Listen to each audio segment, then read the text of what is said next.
Hello, everyone. Welcome to this conversation on the fall of Black equality. In this conversation, we're going to look at the rise of the lost cause narrative, a narrative advanced by Edward Pollard in 1867 in his book titled The Lost Cause. We're going to look at the narrative itself, how the narrative was legitimized, and how it was radicalized. We're also going to look at the rise of the Redeemers. We're going to look at the reason for the rise of this political group of people that came to power in the South in the 1870s. We're going to look at the profile and program of the Redeemers, and then we're going to look at the Compromise of 1877, which ultimately solidified their power in the South. And then thirdly, we're going to look at the rise of sharecropping, the system of sharecropping. We're going to look at the question of land redistribution, the whole idea of giving Black Americans 40 acres and a mule. And then we're going to look at the development of the sharecropping system. So I want to take a minute and review some of the things we've been talking about in the last few conversations here. We talked about emancipation in 1863 and how emancipation occurred in the midst of a very confusing situation politically in the country, and how racially America was a place where racism and inequality existed in all parts of the country. Um, Slavery did not exist in all parts of the country. It existed in the South, the Confederacy, but it also existed in parts of the North and four states in the North. But even within the free states, there were issues of inequality existing for Black Americans at this time. So we talked about how emancipation was a military decision, and that therefore the freedom of the slaves was an unplanned event, and how there was no plan for Black equality after freedom. We looked at the first response to freedom, the rise of the Black codes and the rise of um, Black churches, and we saw some of the decisions that were made there. Then ultimately, we saw radical Reconstruction and the radical Republicans gaining control of Congress and advancing the program that created what we call the rise of Black equality. The 14th Amendment, civil rights for Black Americans, the 15th Amendment, voting rights, the Military Reconstruction Acts, which pushed the military in the South to kind of oversee this, the creation of schools, the Freedmen's Bureau, all these different things that existed to try to move things forward, the kind of high tide of Black equality. And now we're going to look at the Redeemers and the fall of Black equality. So I want to frame the conversation with a quote from John Mercer Langston in a speech that he made at Oberlin College in 1874. Langston said, "In our emancipation, it is fixed by law that the place we are born is ipso facto our country, and this gives us a domicile, a home. As in slavery, we had no self-ownership, nor interest in anything external to ourselves. So we were without country and legal settlement. For it is now settled in the law that the country of his birth, even this beautiful and goodly land, is his country." This is an important thing to consider. One of the things I think we miss as we try to talk about something like slavery is some of the just practical psychological aspects of it. And Langston really frames this well. He said, in slavery, we didn't have self-ownership. We weren't in control of our own lives. Uh, we didn't even have interest in ourselves or in anything external to ourselves. The identity of a slave was that they were owned by another human being. They were property. So he said, we were without country. We were without legal settlement. We didn't have a home. But now with freedom, the law says that this country, this beautiful and good land, is our country too. We now have a home. So I put that in there to ask this question: what kind of home would it be? What kind of home would it be? Would it be a home where Black Americans would be treated equally, the same as white Americans? What kind of home would it be? So as we look at the conversations for this particular presentation, we're looking at this idea of the rise of the lost cause narrative. And as we consider that, I want to ask this question. How would you expect Southerners to process the events of the Civil War? I want you to think for a minute about the enormous trauma that Southerners had just been through. They had crafted an institution, slavery, over a period of 2.5 centuries. And that institution meant the world to them. That was their economic lifeblood. That was how their society functioned. And to defend it, they fought a civil war. Hundreds of thousands of people died. They lost that war, and that institution was taken away from them, not with their consent. It was just removed from them by other people, by Northerners. How would you expect Southerners to process all of this? What, how would they talk about it? How would they present it to future generations? Robert Schreiter, a Catholic priest, wrote in his book Reconciliation, violence tries to destroy the narratives that sustain people's identities and substitutes narratives of its own. These might be called narratives of the lie, precisely because they are intended to negate the truth of a people's own narrative. It is only when we embrace a redeeming narrative that we can be liberated from the lie's seductive and cunning power. Schreiter's thoughts here are outstanding as he frames this conversation about the idea of the narrative of the lie, that violence tries to destroy the actual narrative of a people that sustains their identities, what happened to them, and it substitutes a new narrative, a narrative of the lie that's intended to negate the truth of the true narrative. And that when you choose the narrative of the lie, you cannot move forward in society the way you should. It's only when we embrace a redeeming narrative that we can be liberated from the lie's seductive and cunning power. So, what would Southerners choose? Would they choose a redeeming narrative, or would they choose a narrative of the lie? Well, the sad reality is that Southerners chose the the narrative of the lie. They chose to create a narrative of the lie. They chose not to embrace a redeeming narrative. What would the redeeming narrative be at this time? We made a mistake. We did something really bad. It's been taken away from us. We are remorseful about what we did. We are repenting of what we did, and we're going to work with other people to build a new society. That's a redeeming narrative. Recognition, reconciliation, how do we move forward? That is not the narrative that Southerners chose. They chose the lost cause narrative. And that was put forward in a very important book in 1867 by Edward A. Pollard. Notice that only 2 years after the war. This book is titled The Lost Cause, A New Southern History of the War of the Confederates. The Lost Cause narrative, an incredibly powerful narrative that's put forward just years after the Civil War, embraced by Southerners, legitimized by Southerners, radicalized by Southerners, and literally still existing in our world today in one form or another. Pieces of this still existing. You still see those Confederate flags waving in America, in the South, and even in the North. Why is that? It's because these people took a lot of time to craft a narrative, the lost cause narrative. What did it say?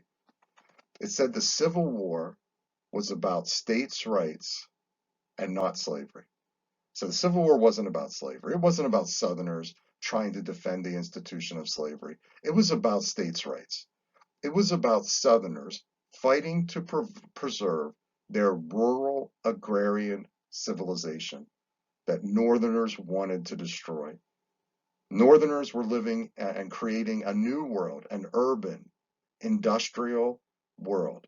The Southerners had created a rural agrarian civilization, and they were fighting for the right to defend that thing, not slavery specifically, but for the right to defend their rural agrarian civilization. Northerners wanted to destroy that. That is the core of the lost cause narrative. We did lose the war. We did lose that fight on one level, but let's talk about what we were fighting to defend, not slavery, but our right to live the way we had chosen to live in this rural agrarian civilization. In the Lost Cause narrative, you need heroes for any narrative, and the great hero of the Lost Cause was Robert E. Lee. Robert E. Lee was, in the Lost Cause narrative, the ultimate Christian soldier. Notice the Christianization here. The ultimate Christian soldier. Robert E. Lee was cast in the Lost Cause as a heroic Christian figure, as a person who sacrificed everything to go fight for a good cause, for the lost cause. The ultimate Christian soldier, the hero of the Lost Cause narrative, Robert E. Lee. The Lost Cause narrative had a victory narrative as part of it. Victory would come, obviously not through winning the Civil War because that was lost, but victory would now come by defeating Reconstruction. What the goal of the Lost Cause narrative was to defeat Reconstruction. And I think it's fair to say that they did lose the war, but this narrative won the day. They did ultimately defeat Reconstruction in the South. And that is their goal. That is their victory narrative. I think that's very important to understand because people that have been defeated want to find some sort of something to hang on to, something that gives them some self-respect.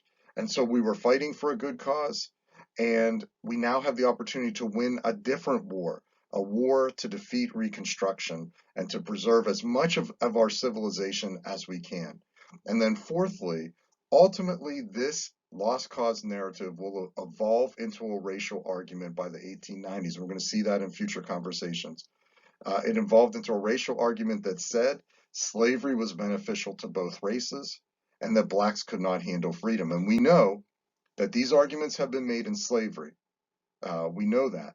But now, for the first time, these arguments are going to be made in freedom. They're going to be made retroactively, and they're going to be made to say slavery was a good thing. It was beneficial to both races. It was the best thing for Black Americans. It was the best thing for white Americans, the best thing for the natural order. And it's because Black Americans simply could not handle living in freedom. So we've seen that conversation before, but now it's going to be pushed forward into a free society now. It's going to be pushed forward into the era of freedom. And that's really important. That's a very, very important decision. And that's going to develop in the coming decades. So a narrative of the lie needs legitimized. There is nothing more important. People lie all the time. People create narratives, vast narratives, to try to justify their bad behaviors. That occurs all the time. It's very natural. I mean, one of the things that's interesting about serial killers is they almost always have a reason for why they did what they did. Rarely do they ever say, I'm just a bad guy or a bad woman and I enjoy doing these bad things. They always have reasons. They always have a narrative that they create that justifies or tries to justify their action. That's natural to people. But most of the time, people look at those narratives and say, I don't accept that. It's a lie. But when a narrative of the lie is legitimized by people that are respected in society, it takes on wings. It becomes something totally different. One of the groups that helped to legitimize the lost cause narrative was the Southern Baptist Theological Seminary. And we know that because it issued a statement in 2018 admitting that their founders owned slaves and worked to delegitimize radical Reconstruction and to legitimize the lost cause narrative. They worked against the rise of Black equality. They worked for the fall of Black equality. And they worked for the institution of this lost cause narrative, which has caused tremendous harm both to Black Americans and white Americans to Black Americans because it resulted in inequality, to white Americans because it stunted their ability to be able to move forward and to grow and to be reconciled with the things that they had done and to move forward in a healthy way. So the Southern Baptist Theological Seminary, kind of the flagship seminary of the Southern Baptist Convention, we saw the formation of the Southern Baptist Convention earlier because of the issue of slavery. That's an important element of legitimizing the narratives. There are many other groups that did this, not just the Southern Baptist Theological Seminary, but one of the groups just to kind of highlight this. And I think it's interesting. The school motto is for the truth, for the church, for the world, for the glory of God. Those first three words, for the truth. This admission in 2018 says that this seminary, formed in 1859, in its earliest years, in its formative years, was involved in a narrative of the lie and very tragic reality. Very good that they have now finally moved away from that lie, but think about that. They didn't admit that until 2018. That's unbelievable to really think about the time frame of that and the amount of time that had passed before this admission. It's very striking. We also have the radicalization or the radicalizing of the narrative. And that's occurs through white terror groups. One of the problems with narratives of the lie is that when people grab a hold of them and they become legitimized, you're always going to have groups of people that will radicalize the narrative of the lie and that will act in extraordinary ways beyond maybe what the rest of the group thinks is necessary.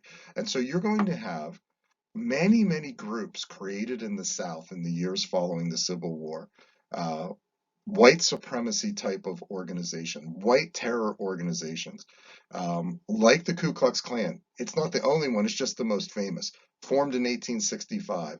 Their first grand wizard was a Confederate general, General Nathan Bedford Forrest, pictured here. Alan W. Trelease, the historian of the KKK, said the KKK whipped, shot, hanged, robbed, raped, and otherwise outraged Negroes and Republicans across the South in the name of preserving white civilization. This organization was brutal. It kind of is a roller coaster. It has its ups and its downs. There are times when it's more or less important in history and more or less effective in what they're trying to do. But the bottom line is, in the early years, they're trying to get the Republicans out and they're trying to keep Black Americans in their place of inequality. So if you're trying to rise up, you're trying to become an office holder or a landowner or a business owner, the KKK is going to come against you. And there are many other groups that did similar things. And it's important to note that this does not go away. The KKK still exists today. The KKK was a powerful institution at various times in our history, and it moved into the North at a certain point. It became influential in the North. And so this radicalization of the narrative, very, very important to our conversation, something that we need to understand. So this narrative has been formed, incredibly destructive, this narrative of the lie, this narrative of the lost cause. It's been legitimized. It's been radicalized. As we think about that, I want to ask the question, in the context of what we're seeing, was Reconstruction doomed to fail? So you have these Northern Republicans, these radical Republicans, and they're putting a plan forward. And they're saying, we're going to free the slaves. We're going to give slaves civil rights and citizenship. We're going to give we're going to give freed slaves civil rights and citizenship. We're going to give freed slaves the right to vote. And that's our program. That's Reconstruction. Was it doomed to fail? Was there any possibility that the South would move forward with that program and embrace it? Or was it absolutely doomed to fail? Martin Luther King Jr. said something interesting about trying to deal with really difficult problems. You know, when people do horrible, outrageous things, it is, especially when large groups of people do it, it is very difficult to move forward. It's very hard for people to agree to make tough choices that are necessary to deal with problems that they've created. Martin Luther King Jr. said, "We must accept finite disappointment, but never lose infinite hope." I think that really speaks to how we have to view these things. The truth is that Black Americans in the 1870s are going to experience a finite disappointment. What does that mean? It's limited. It's not forever. It's not forever. And they're going to have to force themselves to hold on to infinite hope.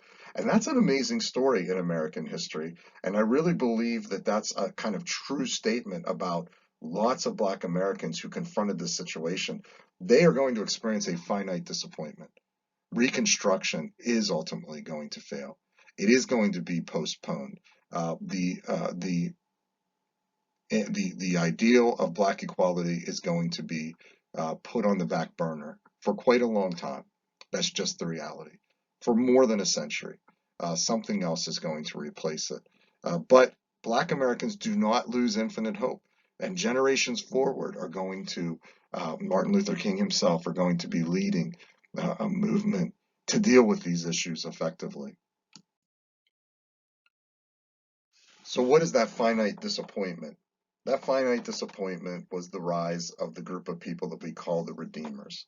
The Redeemers. But first of all, we just think of that word Redeemers and how it kind of plays into the lost cause. These people think they are redeeming the lost cause narrative, essentially. They're redeeming the rural agrarian civilization that white Southerners had built. And so that word is really critical. Why would a new political group of people that was able to set aside Black equality, why would they even have the opportunity to come to power?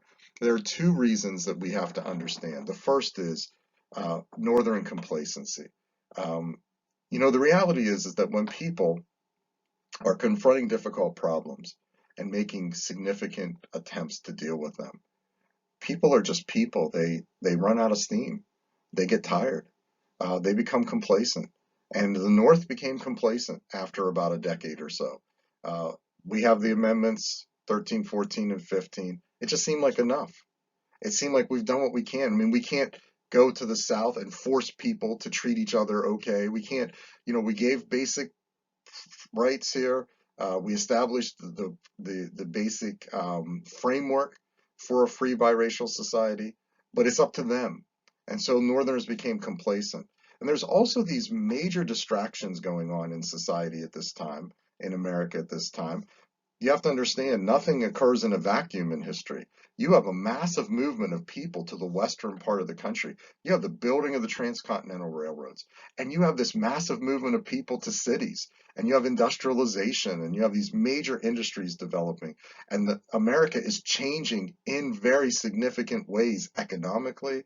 And so these things are distractions, and people aren't even going to pay so much attention to other things, especially things that they feel like they are not going to be able to, they're going to have limited ability to accomplish.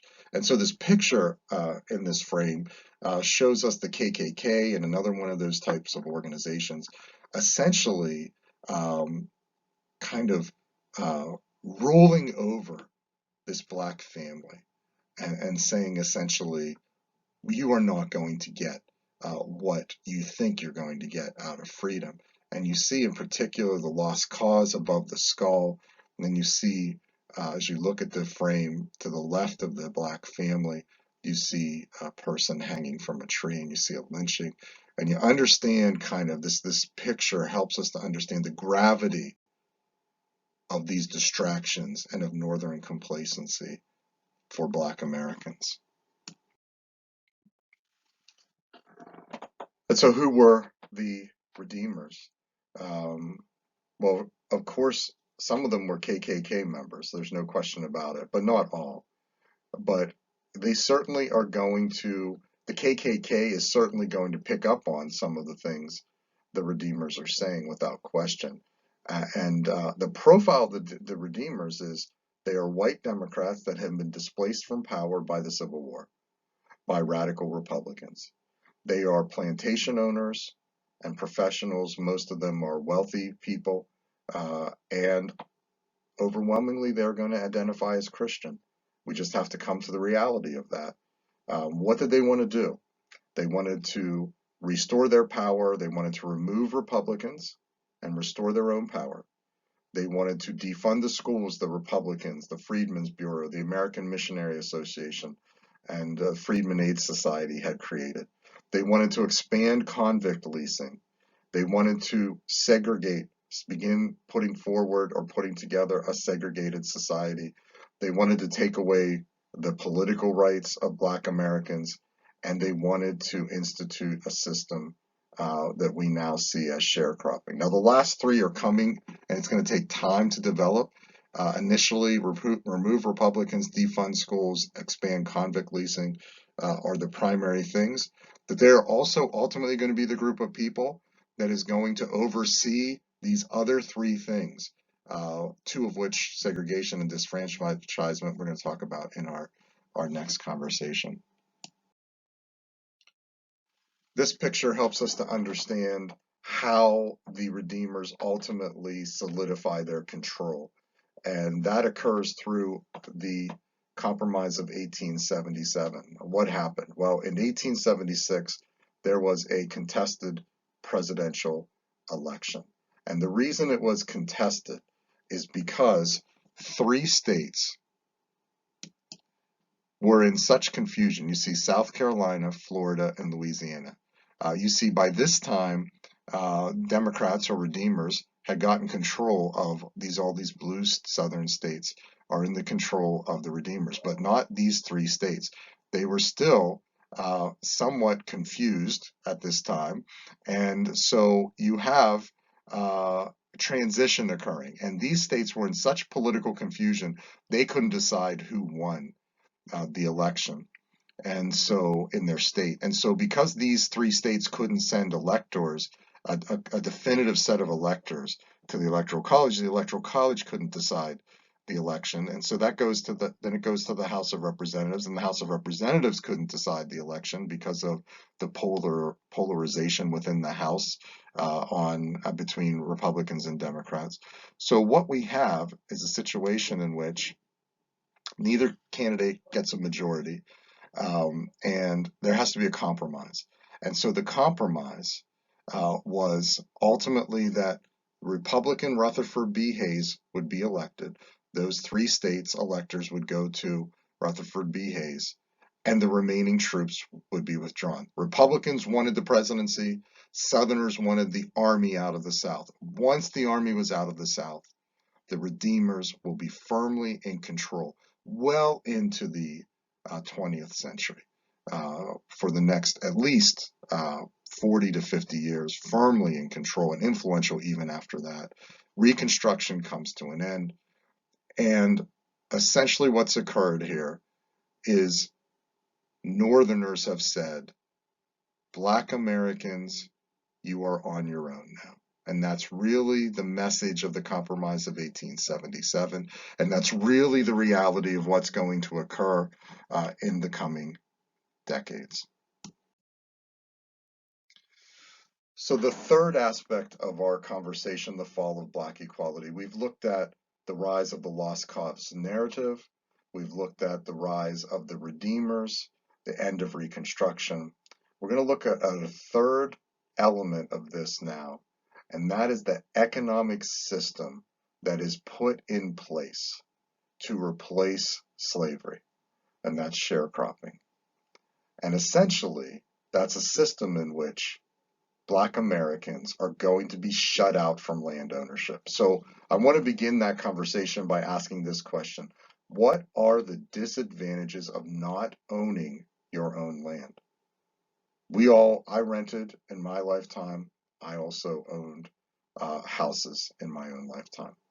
Most people experience in America both of those things at one time or another. I want you to think about the disadvantages of never owning your own land. the disadvantages of all the people that you know, the disadvantages of an entire race of people not owning their own land, your family members, your friends not owning their own land. That's a really important question. That's a situation that we created in this country. Situation where even today, 70% of white Americans own their homes. Only 40% of black Americans own their homes because of decisions that were made right here in the 1800s. Chris Arnade, in his book Dignity on Poverty, said this: telling members of the back row, that's what he calls the poor, that they should solve their own problems by moving is insulting no matter who you're talking to. But it's particularly insulting to African Americans. Their entire history in the United States is of forced and coerced movement. They were forced to come as slaves, and when legally freed, they were confined to the worst land, the worst jobs, the worst educations, in places they had no connection to.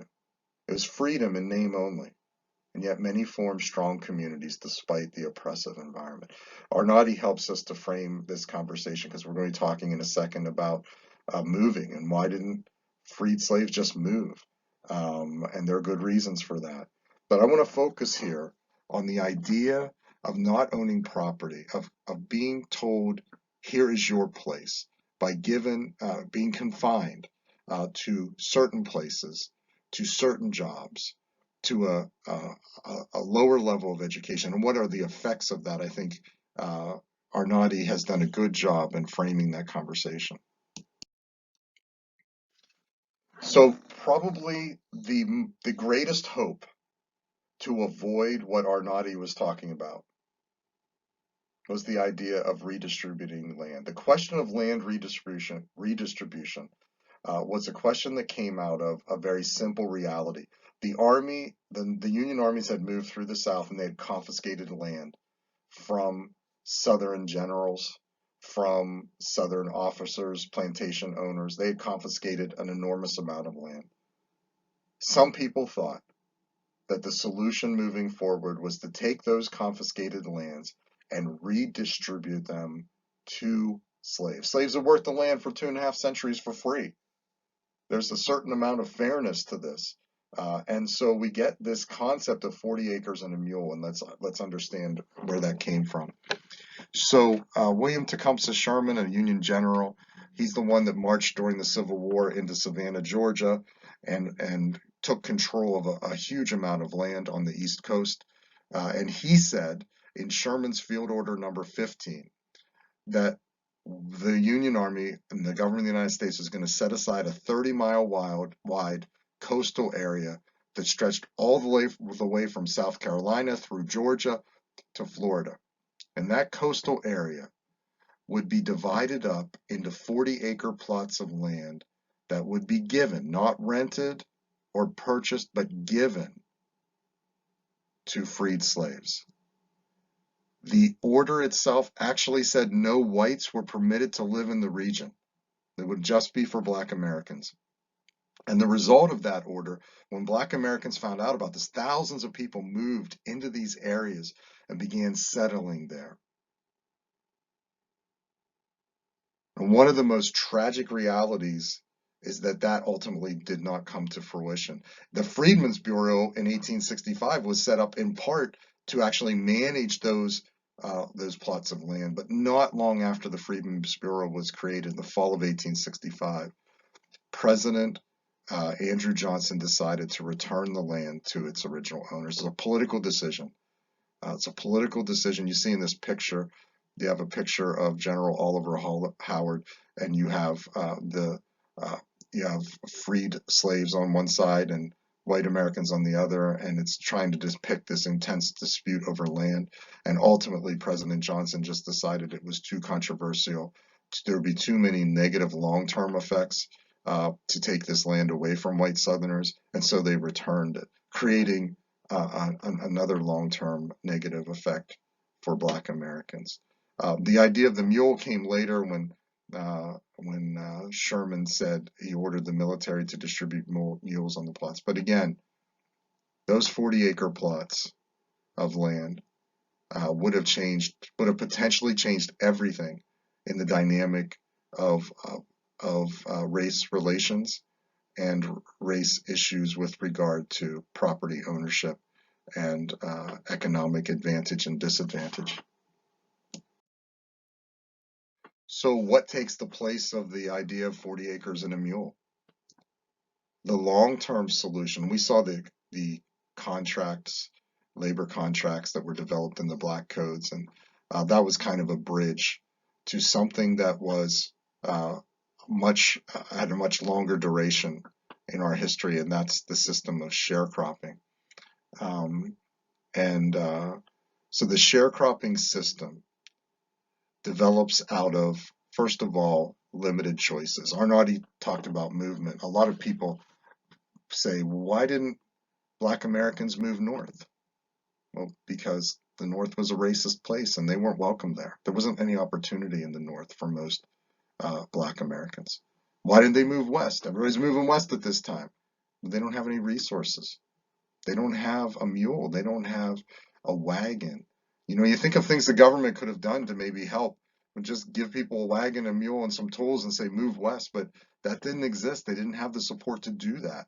And so the really sad reality is the vast majority of Black Americans, the freed slaves, ended up working very close to where they worked before, sometimes on the same plantation that they worked as a slave. And how did that take place? Well, a sharecropping system was developed, and it was developed out of a, a, a set of needs. It was really a negotiated settlement to deal with between individuals to deal with a problem. You have white Southerners who own land, and they need somebody to work that land. They don't have enough people to work the land. You have Black Southerners who need a place to work. They need a piece of land to work. They need a place to get started. And so decisions are made to create agreements in which Black Southerners work land owned by white Southerners and get half of the crop. So the white Southern plantation owner says, look, you don't have anything to get started. I'll let you live on my land. And understand what we're talking about. We're talking about people that don't have a place to live. I'll let you live on my land.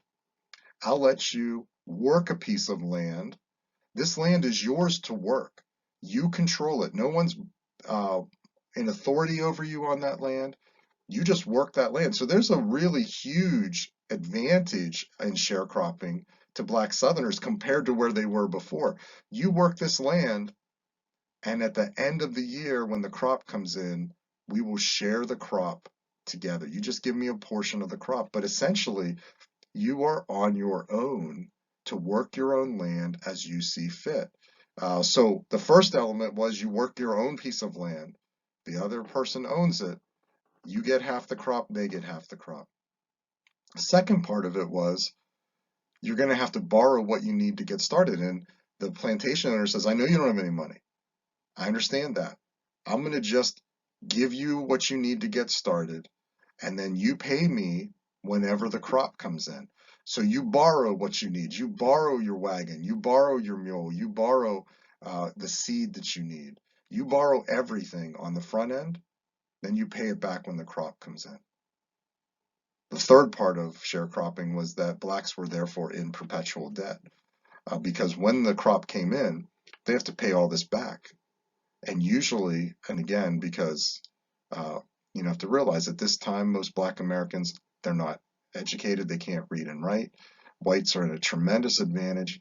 They own the stores, they own the plantation, they own the land. And the reality is that often Blacks only got 30% of the crop for themselves to sell or use.